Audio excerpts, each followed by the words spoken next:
நில ஆவணம் அறிவோம்ல இன்னைக்கு எதை பத்தி பார்க்க போறோம்னா, உங்களுடைய மொபைல் போனை பயன்படுத்தி ஆன்லைன்ல இருந்து ஒருங்கிணைந்த நில ஆவணம் எப்படி பதிவிறக்கம் செய்யறதுன்னு பார்க்க போறோம். கூகுள்ல முதல்ல பட்டா அப்படி டைப் பண்ணிக்கங்க. பட்டா சிட்டா கவர்மெண்ட் ஆஃப் தமிழ்நாடு இதுக்குள்ள போயிருங்க.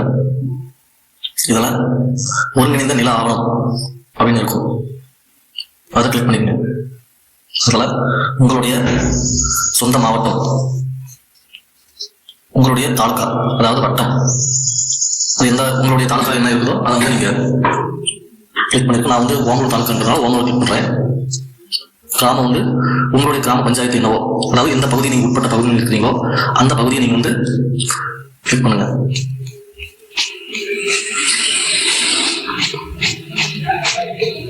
நான் வந்து பார்த்தீங்கன்னா திசைவிலக்கு வடக்கு அப்படின்ற கிராமத்தை செலக்ட் பண்றேன். அதோடைய புலனியம் அதாவது சர்வே நம்பர் 325 கொடுக்குறேன். உட்பிரிவு நீங்கள் எதை வேணா கொடுக்கலாம். உங்களுடைய உட்பிரிவு என்னவோ சப்டிவிஷன் 1B கொடுக்குறேன்.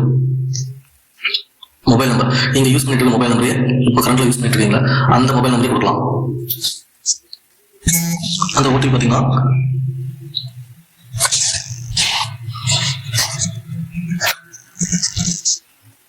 அந்த ஓடிபி நம்ம போட்டோம்னா